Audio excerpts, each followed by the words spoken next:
Hi there, welcome into Leading Edge once again. Thank you so much for being a part of this show this week. If you have an idea for an interview or a news topic you would like to see covered, you can email the show directly. Just send it to me. The address is jeffsmith@WTOL.com. Coming up a little later, celebrating 10 years of history of the Great Lakes right here in Toledo. Why it is full steam ahead from here on out. You'll hear more about that. But first, it was the promise to not only transform a part of Toledo's Uptown, but also to bring about change and create career opportunities for Toledo's underserved communities, teaching them about writing code, even some becoming computer programmers and the such. However, the promise, the plan, the future, that future wasn't to be. As the powers behind the West Coast tech hub Bitwise operation, they were essentially robbing Peter to pay Paul behind the scenes, and all the investors in Bitwise, including ProMedica, were duped out of thousands, even millions. The former CEOs were charged with fraud, and we found out this week the pair is due in court for a hearing on May 16th. Now, as a result of their actions in filing for bankruptcy, 18 local employees were immediately furloughed. But now, some of those 18 are determined to keep grinding for this city that they love and the field that they know so well. We are so happy to have one of the former VPs of Bitwise here locally that would have been running that Toledo operation with us today. Welcome in to Lesan Shaw. Good to see you. You said it before we came out here. You and I have been talking for the better part of a year to try to, I guess, get the right moment. And man, I am so happy to have you here. I guess it's the moment that we can finally talk about not only what has been, but I think spend a little more time on what will be. So absolutely. First and foremost, let's go back and just kind of lay the groundwork for what in your mind went south and what those first few days were like for you. So the first few days were just like, confusion, devastation, a lot of just kind of trying to pick up the pieces and figure out what was going on, and even at that point trying to just keep the mission still going, here locally in Toledo. You bought into it because of what? What was the Bitwise pitch for you? It was about change. It was about change, not just for myself, as far as a career, but also about change for the community as well, too. One of the biggest things that I bought into was just their passion for changing underserved communities and redeveloping some of the like blighted communities, downtown areas, things of that sort. And that was one of the things that I really gravitated towards. And I think that was one of the things that so many of the investors bought into as well. And I'm not speaking just dollars and cents. I'm speaking as far as belief. Yeah. Because of the riptide or the ripple effect that institution, that one hub there at the Jefferson Center could have going into the communities that, as you said, needed jobs. Yep. Needed a future, education. I mean, there were even talks with Toledo School for the Arts, those students just walking across the street, taking core classes so that they could eventually have careers. True. There was a lot of opportunities that we talked about, and we're in conversations with local agencies, government, organizations, schools, things of that sort as well, too.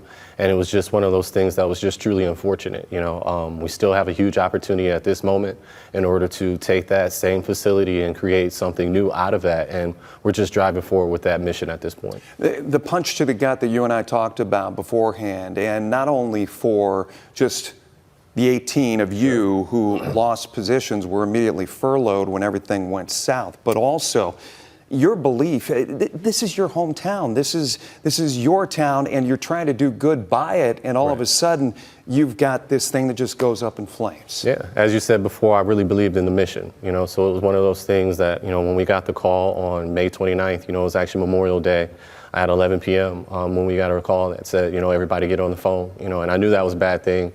It's never a good thing to get all of your employees on a call at 11 p.m. But once I got that call and we heard the devastating news, it was just one of those things where we just had to really take a step back and, refigure, our next move. Tell me about the heart-to-hearts you had, not only with family, but trying to, I guess, pick up the bootstraps and move on. Sure. How quickly were you able to move on? It depends. There were stages of moving on. Because you and I talked almost immediately after, right? We did. And we did. and it took some time. It did. There were some conversations that at that point I just really wasn't really ready to have. So there was just a turning point where, first and foremost, there were people that lost jobs. So we had to figure out, how to get people back working again and make sure that the bills were going to be paid. And that was a struggle, but there were some great organizations like Pathway locally that were able to step in and get people, on the right track, so truly appreciate their help. And it was just an opportunity for us to really just figure out, to collectively come together as a team and, kind of watch each other's back, Was there that belief in you that, as you said, you believed in the mission? Right. Bitwise didn't carry out the game plan very well, right. Even though they knew maybe what would work. Mm-hmm. Do you still see worth in that mission? Absolutely. The mission, involved greatly a lot of the people that just were from local here in Toledo. The mission was to lift underserved communities, and that's not a mission that is just held solely in Silicon Valley. That's a mission that belongs to all of us as Americans. So that's a mission that, we as Toledoans can continue to carry forth. And there's a lot of people that are doing great work right now here in Toledo that were even doing work before Bitwise came that are still carrying that torch, and they'll still continue to carry that torch. I think one of the questions we had, Irma, obviously the head of this company at the time, Sure. UT graduate. Yep. So, I mean, there were roots here. Yep. And I think, did that hurt more, thinking, how can you do this to Toledo? Even though it wasn't only Toledo. I get that. Yeah, sure. I mean, the pain, I don't know, one pain from the other. I can't say it would hurt less if it was someone that was just specifically from, Fresno, California, or if they were from, whatever community. Sure. It was just one of those instances where, it was just pain, all the same. It was just something that we had to deal with. We talk in the business about a tease ahead as far as our next segment, and there is hope. There is rebirth, I guess, Right. and you are starting to put together a plan to really make tech work here in Toledo, yes? Right. So, Bitwise put just kind of like a mustard seed of faith in me, that said that we could change Toledo's ecosystem using tech. And there were a lot of people that were, carrying that torch, as I said, before, Bitwise even came along. So, once that kind of idea was planted in me, I decided to, keep moving that forward. So luckily enough, there were other people here locally that believed in that mission as well, too. So I was able to start a nonprofit with the help of a local entrepreneur named Tom Bush, called Empowered AI. Empowered AI is kind of our nonprofit arm, which is allowing us the ability to reach out to everyone, to lift all tides at once using artificial intelligence. And more specifically, augmented intelligence. So artificial intelligence implies taking the human out of the process. And with augmented intelligence, we're saying what happens when we actually place that human with that piece of artificial intelligence and see what kind of superhuman things that we can accomplish at that point. I want to hear, stay right here. Sure. I want to hear more about that, how you're going to implement it, you and your partner, the work that's being done. Once again, great conversation. Lesan Shaw is going to join us here on the other side. Stay with us. Welcome back here on Leading Edge. I'll tell you what, sometimes in this business, interviews take a while to happen, and this one has. We've worked for the better part of a year to try to sit down here with Lesan Shaw, who was part of the Bitwise 18 locally. And one of the things, and we'll move on to the future, I want to move on to the hope and the promise of what we're going to have coming down the road. But I did want to ask you, I forgot to ask you in the first segment, just sure. at times when you were going through what you went through with the furlough and them just kind of, the whole thing blowing up here in Toledo's face. But was it sometimes did it seem like a dream because of how it played out, or was it more just nightmarish for you? A lot of times I felt like I was on like a Netflix special, you know what I mean, like a documentary or something, to that extent. And there were times in which, it did feel, kind of like a bad dream or a nightmare. And there were times in which, I was able to kind of look at the other side of things and, say, what did I gain from that?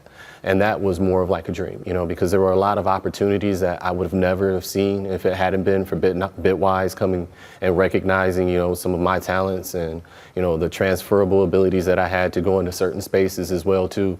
So you learned something from them. Oh yeah. I had an opportunity to actually represent for Toledo on Capitol Hill in Washington, D.C. at the U.S. Senate and at the U.S. House of Representatives as well too. Just being able to speak with, senators and council members as well too, just to be able to say, pay attention to Toledo, pay attention to Ohio and what we're doing, and the tech movement and the workforce development and the economic opportunities that we have here locally as well too. Did the Roger Ram or the Wade Indian in you ever think that would be somewhere you'd step foot in? I'm always a big dreamer, so I would have to say, definitely. And just being able to take that mentality of just being a Toledoan and just putting that, Ohio on my back and just saying like, there's a possibility and there's an art of the possible, that can be explored, so absolutely. The Glass City continues to be important to you. I know that full well. Let's talk a little bit about going forward. Sure. So how do you take that knowledge, what you have learned, seeing what the Jefferson Center has become? Right. You talked a little bit about Brandy Alexander and what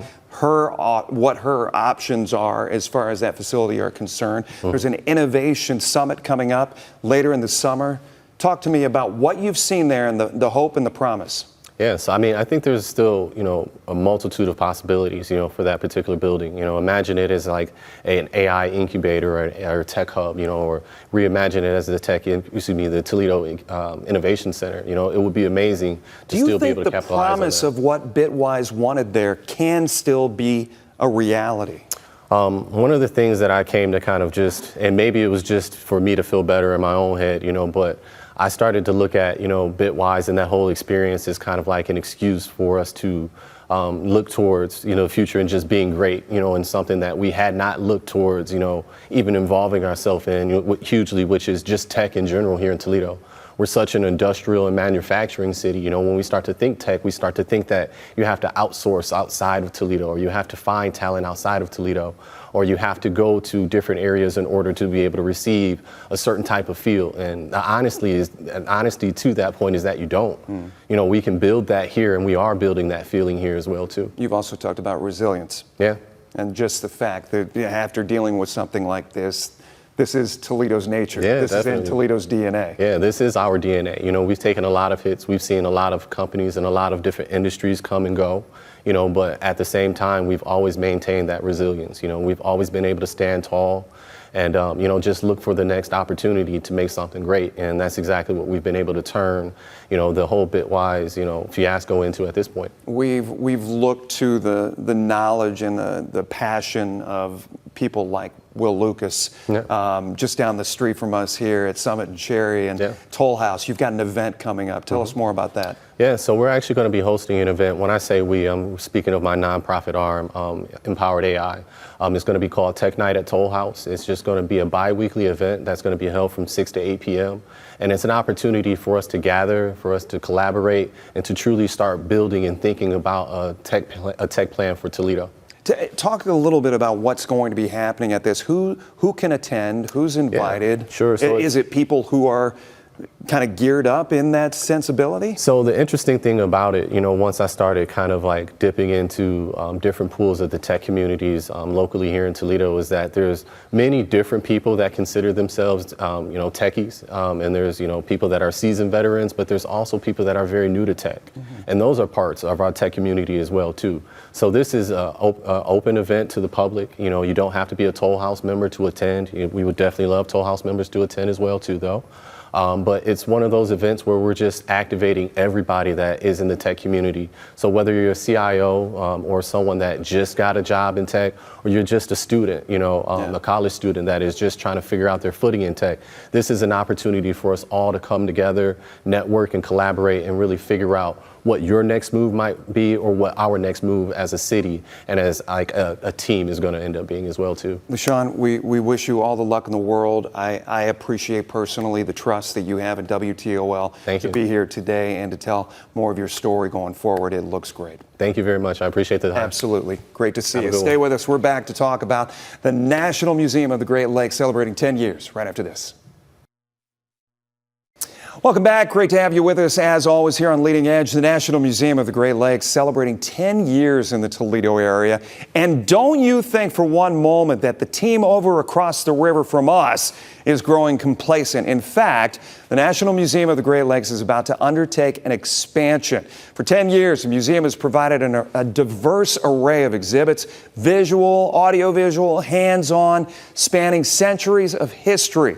It's a facility with a $1.2 million operating budget, and it doesn't get local, state, or federal annual funds. My guest today says it's about to get better. Executive Director of the National Museum of the Great Lakes, Kate Fineske, joining us here on Leading Edge. Good to see you. Congratulations, 10 years. Yeah, 10 years here in Toledo, but not 10 years of a lifespan, because we've actually been around for close to 80 years now. Did you know that? You were just giving a presentation and you shared it with me, and I was able to watch it. You were talking to Toledo Rotary, but you were telling folks, this goes all the way back to the 40s. It sure does. It began in the basement of the Cleveland Public Library. A bunch of folks that wanted to come together and bring Great Lakes history together in a journal. They published a journal that we still publish today, quarterly award-winning journal, 80 years later, still published. But what happens when you start talking about Great Lakes history to a bunch of history freaks? They're collecting that Great Lakes history. History enthusiasts. And then you start collecting history. And so we grew out of the Cleveland Public Library pretty quickly. And in the mid-50s, we moved to Vermilion, Ohio, and opened up our first museum. Originally, the Wakefield Maritime Museum became the Vermilion Inland Seas Maritime Museum. And we just had a visionary board, a board that said, you know, our scope is much more than Vermilion, our scope is much more than Lake Erie. It covers all 5 Great Lakes, U.S. and Canadian history. We need to grow, and we need a city to grow in. And they looked all over. That was one thing that you were saying, was of all the places you think of, and obviously you can sit there and put the Michigan mitten up and look around the Great Lakes and think to yourself, well, gee, you could have put this in Sault Ste. Marie, you could have put this in Petoskey, anywhere. It's here. It landed here in Toledo for various reasons, but really, if you take a look at the map of all 5 Great Lakes, from the entrance of the St. Lawrence Seaway all the way over west to Duluth Superior, the furthest port, Toledo's really right dead centrally located. And it really provided a great place for us, but not to mention, Toledo's formed because of the Great Lakes. The history and the connectivity with the Maumee River and Lake Erie right there. We are a Great Lakes city, and the National Museum of the Great Lakes saw that, and I'm just thrilled that they were able to come here 10 years ago. Talk a little bit about, and I want to touch on what has happened as far as development is concerned, not only with the museum itself, but around the museum, because you said what is happening over on the east side of Toledo has almost kind of, I guess, amped up attendance, It certainly memberships, has. all of that. When we first opened our doors in 2014, we were the one space on the east side of Toledo, this road that led to nowhere but us. And you know, what's happened is the Glass City Metro Parks. Phase 2 opened up Market Hall last June, halfway through our fiscal year. We increased our visitor 46% increase in visitation to the museum. Wow. We grew a lot, and really, Glass City Metro Parks and the National Museum of the Great Lakes make the perfect pair, because we built a lot of time, spending time, really setting a foundation for growth so that we would be successful here. But we had a lot of folks that were coming to us from outside of town. So we have about 2,500 to 2,700 members, of which 60% of those members are located outside of Lucas County. Destination Toledo did a recent cell phone heat map data tracking, and they were able to determine that over 70% of the visitors that spent at least 1 hour on our museum grounds were also spending at least 1 night in a hotel. No kidding. So we've known for some time that we've been bringing people to Toledo, something I'm really, really proud of. But the Glass City Metro Parks, they're bringing Lucas County and all the taxpayers to see their newest state-of-the-art park. And they're coming down, you can't help but notice that big, huge boat. What is that? What is that? There's a national museum here in Toledo? So it's been incredible. Talk a little bit about this second wave, because that's, as I said, no complacency over there at the museum. You guys are looking to expand. You even said to the Rotarians, you said, there are things that we have that aren't on display right now. Oh yeah, if you've been to our museum, you will note that almost every single wall, floor to ceiling, is filled with artifacts and displays. That is, in fact, only about 10% of our collection. No kidding. So the first wave was really moving the museum here to Toledo. We're at the end of that first wave right now. We actually are just halfway through. We got an $18,000 grant from Ohio History Connection, bringing the rest of our collection that was still sitting in Vermilion and actually in a couple other areas all over the country. Which I want to touch on. To Toledo. Grant's important because you, as I said in the open, you guys aren't getting local. You're not getting state. You're not getting federal funding. No, we have a $1.2 million operating budget. We don't receive any annual federal, state, or local funding. We derive that all from memberships, earned revenues, store purchases, visitation, and fundraising. And it really is, a great diverse revenue stream that we bring in, and we're really proud of what we do. You guys recently got a declaration from the city of Toledo, did you not? Yeah, we did. 10 years, notifying, recognizing that we've been here for 10 years. And, I'm thrilled that I get to share the next 10 years here. So that's really exciting. What can we do to kind of lure people? The Rotarians, everybody raised their hands when you cast that net out into the crowd and you said, and yes, I did mean to say cast that net out into the crowd. When you said, who's been there? Everybody had their hands up. So let me give you the opportunity to pitch to people. Get them in the door, either this spring or this summer. Yeah, come on over. We have 11,000 square feet of interior museum exhibit space, interactive exhibits, every age, any learning style. There's nothing there that a young kid or an older adult can't have fun doing together or alone. We also have a 617-foot lake freighter that's fully tourable from 1911, a wonderful way to engage with Great Lakes history, the Colonel James M. Schoonmaker Museum ship, the Museum Tug Ohio, about a 120-year-old tugboat, and we're about ready to expand. There it is, right there. Great pitch. Kate, congratulations on 10 years. Thank you very much. Absolutely. We'll wrap things up right after this. A big thank you once again to Lesan Shaw and also Kate Fineske for joining us. If you missed any part of our interview, you can check us out on our WTOL 11 YouTube page, also where you find podcasts. I'm Jeff Smith. Have a great rest of your week. We'll see you next time on Leading Edge.